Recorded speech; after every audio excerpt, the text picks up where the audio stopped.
Let's get right into it. Number 7. You apologize for existing. You ever say sorry because someone else bumped into you? Yeah, that's not humility, that's a low-key existential crisis wearing politeness as camouflage. When you apologize for everything, the weather, your hair, the audacity of having feelings, what you're really saying is, I'm sorry for taking up space. This is one of the sneakiest signs of self-hate. It's like your brain runs a customer service department for reality, and everything that happens, even stuff you didn't cause, gets logged as your fault. Someone drops their coffee? You say, oh, my bad. The internet crashes? Oops. That's on me. The moon explodes? Sorry, I probably looked at it wrong. Psychologists call this excessive self-blame, and it's often rooted in what's called internalized worthlessness. Basically, at some point, your brain decided that being wrong was safer than being important, because if you're the problem, at least you're in control, and control feels safer than being helpless. The irony? Constantly apologizing doesn't make you likable, it makes you seem invisible. People stop noticing your kindness and just start noticing your sorries. You become that human low-battery notification, always blinking, always draining yourself, and always ignored until it's too late. So next time you apologize for existing, try replacing sorry with thanks, because you do, even if your brain still needs the memo. Number 6. You can't take a compliment. You know that awkward dance when someone says, hey, you look great today, and your brain immediately responds with, no, you look great, I mean, I look terrible but thanks anyway.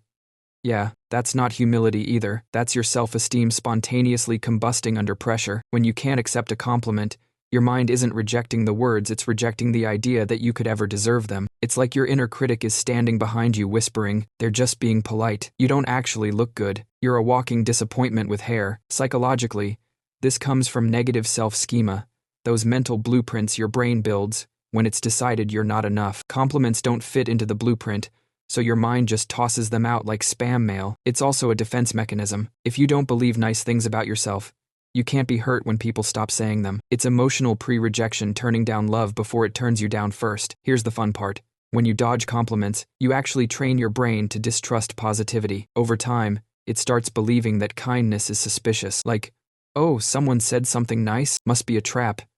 So, the next time someone says, you're smart, try not arguing with them. Just say, thanks. You might feel like you're lying at first, but really, you're just learning a new language, one where self-worth isn't illegal. Number 5. You overthink every interaction. You know that thing where you replay a conversation from 3 days ago and think, wow, I can't believe I said you too when the waiter told me to enjoy my meal? Yeah, that.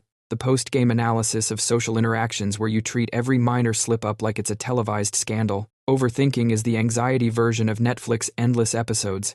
Zero satisfaction. Your brain becomes a director's commentary track that never shuts up. Did they sound weird when they said goodbye? Was that an eye roll? Maybe they hate me. Maybe everyone hates me. Maybe I am the problem. Here's the psychology behind it. Overthinking often comes from low self-trust. You don't believe your instincts are good enough, so you audit every moment for proof that you're secretly terrible. It's perfectionism dressed up as just being thoughtful. But here's the punchline, your brain's detective work never actually solves anything, it just creates new crimes. You start manufacturing guilt, editing reality until every memory confirms your worst fear, that you're unlikable, awkward, or too much. It's exhausting. You're basically paying rent in your own mind for a movie that never ends, starring you, your mistakes, and your inability to move on.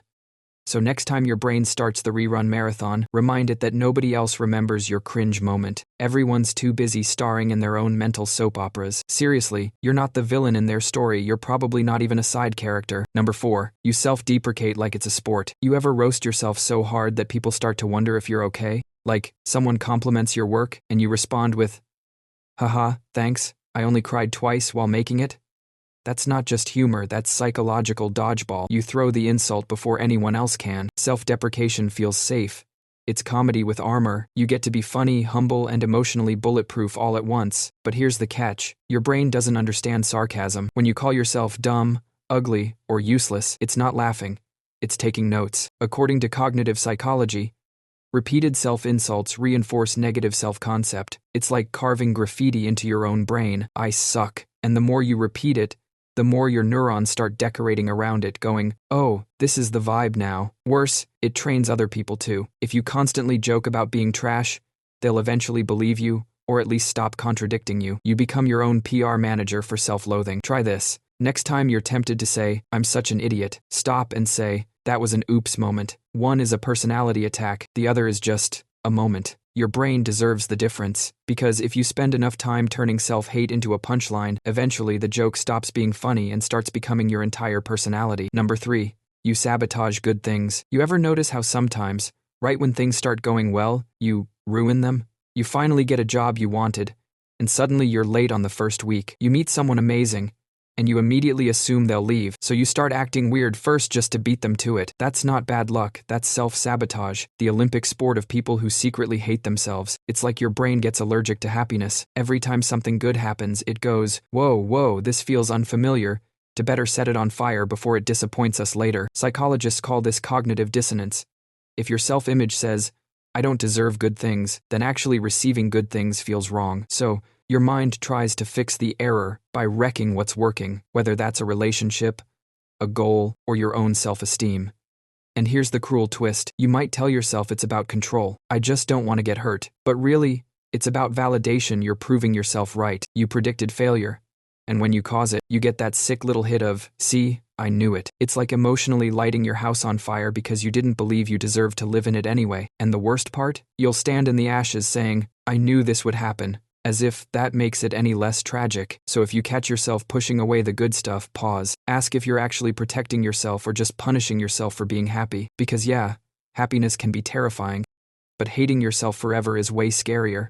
Number 2, you can't be alone with yourself. If silence feels like an interrogation and boredom feels like a threat, you might not hate the quiet, you might hate you. When you constantly need noise, people, distractions, or doom scrolling just to get through a day, it's often because you're avoiding your own thoughts. Your brain becomes like that haunted house you refuse to enter. Too many ghosts, not enough light switches. Self-hatred thrives in that avoidance. You keep moving so fast that you never have to stop and ask, why do I treat myself like garbage? Because if you did, you might have to confront answers you're not ready for. There's an actual psychological name for this, experiential avoidance. It's when your mind says, instead of feeling my feelings, I'll just not. But the problem is, the feelings don't disappear, they just do push-ups in the dark, waiting for a chance to jump you. You might say you're just busy, or bad at relaxing, but the truth is, you're terrified of meeting your real self without filters or distractions. Because what if you look too closely and don't like what you see? But here's the plot twist. Being alone doesn't have to mean being lonely. It's just hanging out with the one person who actually knows you, and maybe deserves your time more than anyone else. Try it sometime. It's weird at first, but so is every healthy habit. Number 1. You can't stand kindness. When someone's genuinely nice to you, do you get suspicious? Like, they compliment your outfit and your first thought is, what do they want? Or someone does you a favor and you're immediately thinking, okay, what's the catch? That's not healthy skepticism, that's self-hate wearing a detective hat. When you can't accept kindness, it's usually because you don't think you deserve it. Your brain has built a personality fortress out of guilt and shame, and anything kind that tries to come in gets flagged as potential threat. It's called rejection sensitivity. And it's one of the meanest mind tricks out there. Essentially, your brain expects rejection so hard that it rejects love first, because if you reject it, you're in control.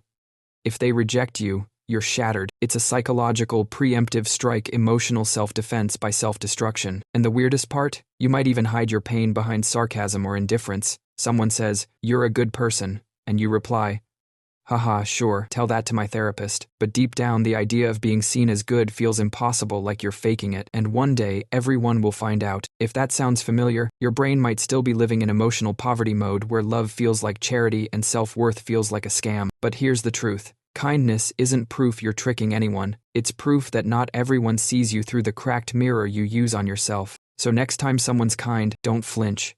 Don't joke. Just say thank you. Let it sit there uncomfortably for a moment. Let it feel wrong. That wrongness is actually your brain healing slowly, realizing that love isn't a transaction, it's oxygen. You just forgot how to breathe it. That's all for today. I'll be making similar videos in the future. Subscribe to see them.